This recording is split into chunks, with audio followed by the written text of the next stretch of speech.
Kumusta kayong lahat? Sa araw na ito ang ating ibabahaging kwento ay tungkol sa isang babae na pinagsabay-sabay ang mag-aama. Kung paano at saan ito nagsimula ay ating aalamin. Makikita sa video na inaabutan ng isang lalaki ng baso ng tubig ang isang magandang babae. Isa itong kwento na talaga namang ikagugulat nyo ang huling parte nito. Kaya kung bago ka pa lang sa ating channel ay huwag mong kalimutan na mag-subscribe at pindutin ang notification bell. Welcome to 11/11 Recap. Si Payo ang title ng ating kwento. Siya si Dante at ang anak niyang panganay na si Conrad. Sila ay nasa ospital dahil humaharap sa cancer ang asawa ni Dante na si Feli. Ito ay merong malalang karamdaman at may taning na ang buhay. Kailangan na nilang iuwi sa bahay si Feli dahil hindi na nila kaya ang laki ng bayarin sa ospital. Dumating si Roland ang bunsong kapatid ni Conrad. Kinausap siya ng ama na si Dante upang iuwi na sa bahay ang kanilang ina na si Feli. At ayun na nga, inilabas na ng ospital si Feli at ito ay inaalalayan ng mag-aama upang isakay sa kanilang pick-up na sasakyan. Bago pa man sila makarating sa bahay ay nakiusap si Feli na gusto niyang makita ang kanilang bukirin bago sila umuwi. Gusto niyang makita ito dahil dito sila unang nagkakilala ni Dante. At dito nabuo ang kanilang pag-iibigan. Hinahabilinan ni Feli ang magkapatid na magmahalan kayong dalawa. Yan ang hiling ko sa inyo bago ako mawala, ika ni Feli. Pinakiusapan niya ang magkapatid na kahit anong mangyari ay wag na wag niyong ibebenta ang lupa ng bukid dahil ito lang ang meron kayo. Maraming sinasabi si Feli na animoy nagpapaalam na ito sa kanila. Maya-maya pa ay nakarating na sila ng bahay at sinalubong sila ni Sol. Siya ang asawa ni Conrad. Samantala habang naghahaponan sila ay kinakausap silang lahat ni Dante. Kailangan nating magtipid ika nito dahil milyon ang nawala sa atin sa pagpapagamot sa nanay nyo. Lahat ng pera na kinita nung huling anihan ay naibayad ko sa ospital. Ikaw Roland tumulong ka sa bukid at sa ating kiskisan ng palay. At dahil sa nasa bahay na ang nanay nyo kailangan natin ng magbabantay sa kanya. Siya nga pala kumuha ako ng nurse para sa nanay nyo, ika ni Dante. Sumagot dito si Sol at Roland na kami na lang ang magbabantay kay Nanay Feli dahil nasa bahay lanang naman kami at nang makatulong din kami sa pagtitipid sa bahay. Bakit nurse ba kayo? Sagot ni Dante. Kaya kukuha ako ng nurse dahil mas may alam ang nurse kung sakaling sumpungin ang nanay nyo. Wala nang nagawa ang tatlo kundi sumang-ayon sa pasya ni Dante. Samantala habang nagtatahi ng sako ng palay ay kinakausap ni Sol si Conrad na kailangan nating bumukod upang magkaroon tayo ng sarili nating pera. Maghintay ka lang Sol. Dadating ang panahon sa akin din naman ipapamana ni tatay ang lupa at kiskisan. Paano mangyayari yon malakas pa sa kalabaw ang tatay mo, ika ni Sol. Kaya sa ayaw mo at sa hindi. Maghahanap na lang ako ng trabaho. Ayokong maging katulong sa bahay nyo Conrad.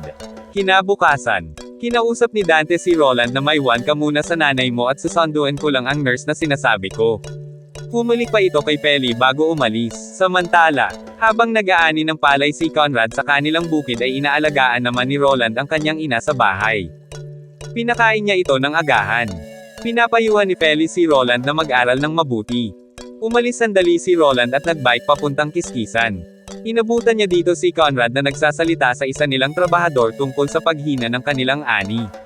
Pasensya na kayo Sir Conrad, talagang napakahina ngayon ng ani ng palay, ika ng trabahador. Ikaw bakit ka andito, sino nagbabantay kay nanay, tanong ni Conrad. Andin naman si Ate Sol, sagot ni Roland.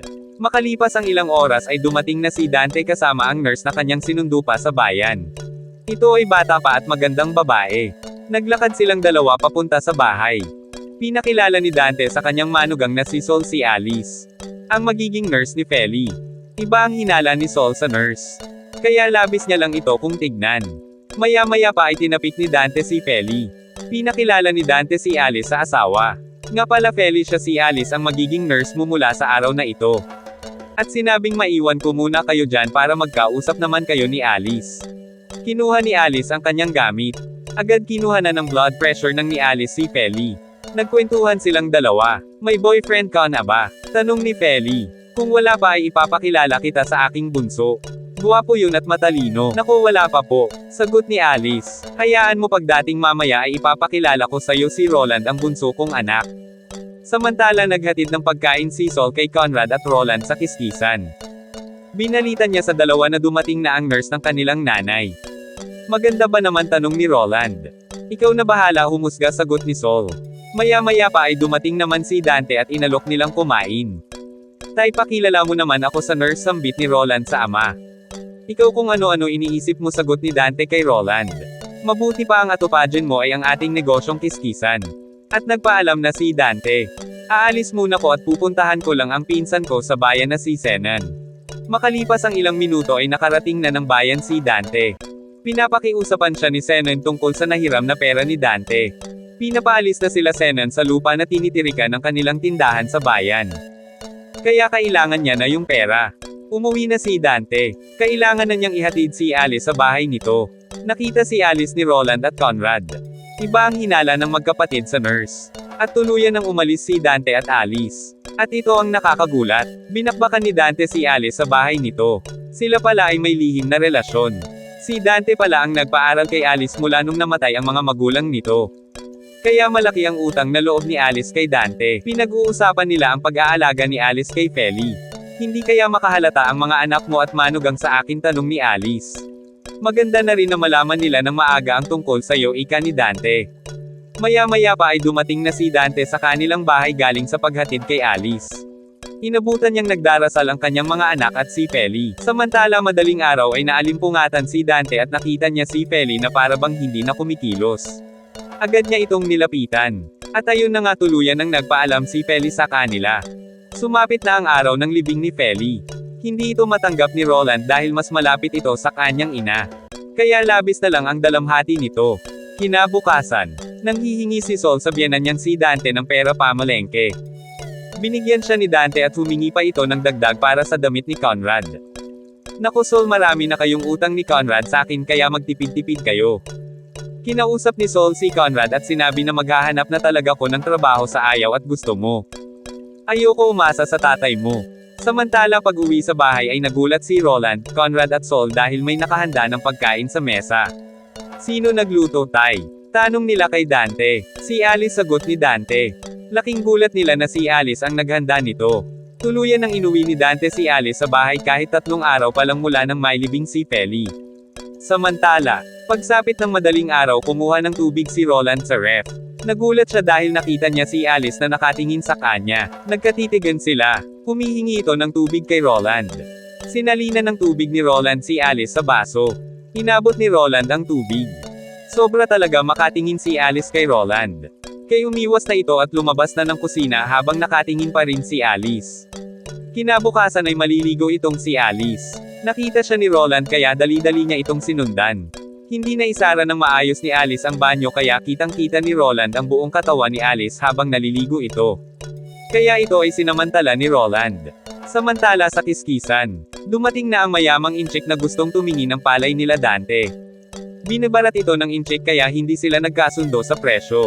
Hindi talaga mapaki-usapan ng inchik. Kaya labis na lang ang galit ni Dante dito. Samantala ay nagsagawa ng rally si Zenon at asawa nito sa bayan na itigil ang paggiba sa palengke. Nakita nila dito si Dante. Kaya sinisingil ng asawa ni Zenon si Dante.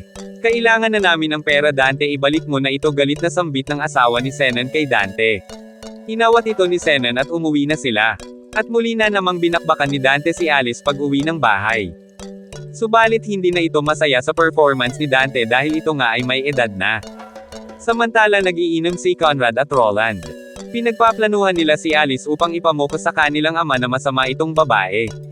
At si Roland ang kailangan tumukso kay Alice dahil may asawa na si Conrad. Subalit ito ay narinig lahat ni Alice. Kinabukasan ay binayaran ng insect si Dante sa mga binente nitong mga relo at sasakyan. Pumunta si Dante sa kiskisan upang kunin ang susi kay Conrad ng kanilang jeep. Kaya walang nagawa si Conrad kundi ang umuwi gamit ang bisikleta ni Roland. Inabutan ni Conrad si Alice na naglilinis ng bahay. Naakit dito si Conrad dahil sa mixing suot nito. Kaya't pilit niyang hinalikan si Alice. Nung una ay ayaw nito at pumapalag. Subalit nung nakita niyang gusto na rin ni Alice ang nangyayari ay binuhat na niya ito papasok ng bahay upang bakbakan. Inakyat niya si Alice at nangyari na ang hindi inaasahan. Pagkatapos nilang dalawa ay nakita sila ni Roland. Nagalit ito kay Conrad at sinuntok ito. Subalit sinabi ni Conrad na pabagal-bagal ka kasi kaya ginawa ko na ang trabaho na dapat ay ikaw ang gumagawa. Nagulat si Alice sa nangyari at lumabas ng bahay si Roland. Samantala dumating na si Sol galing trabaho.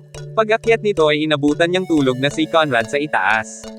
Nagbihis si Sol at bumaba upang mag-asikaso ng kanyang hapunan. Habang nag-aasikaso ay inabutan siya ni Dante.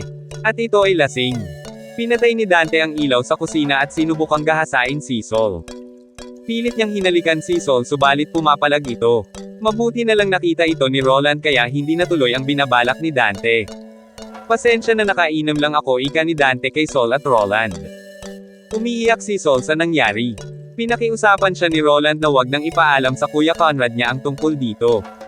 Samantala, kinabukasan ay dumating ang isang mamimili ng lupa at kinausap nito si Dante.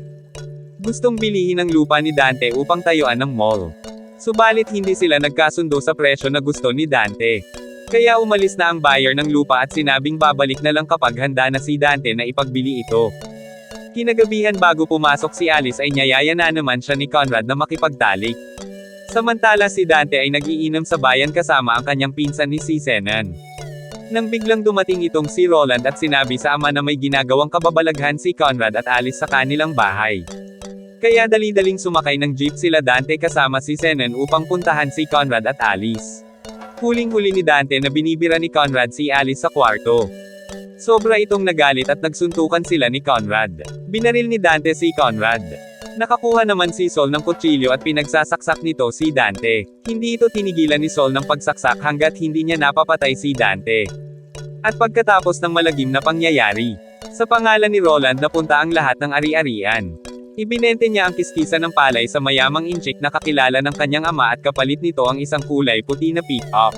Magugulat kayo sa ending dahil sa huli ay masayang nagsama si Roland at Alice. Lahat pala ng ito ay pinagplanuhan ng dalawa. Mula pa sa libing ni Feli ay magkakontsaba na sila. Maging sa paliligo ni Alice sa banyo ay nagkakaintindihan na sila. At si Alice din ang nag-abot ng kutsilyo kay Sol upang saksakin si Dante. Nakulong si Sol ng panghabang buhay sa pagpatay kay Dante at pinatay naman ni Dante si Conrad. Ito ay plano na noon pa ni Alice at Roland. Kaya't maging ang bukirin ay binente na rin ni Roland sa kausap ni Dante na buyer ng lupa.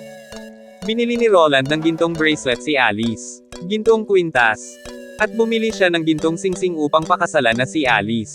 Sa kanila napunta ang lahat ng pera na dapat ay kay Dante na siya namang dapat na ipamamana kay Conrad. At mula noon ay masaya silang umalis ng bayan nila upang mamuhay ng sagana. Ang lahat ng nangyayaring bagay na ginawa natin sa mundo ay may kapalit. Maging mabuti man o masama ito. Kayo, ano ang napulot niyong aral sa kwento? Hanggang dito na lang ang ating kwento para sa araw na ito. Maraming salamat sa panunood ng 11/11 Recap. Hanggang sa muli, paalam!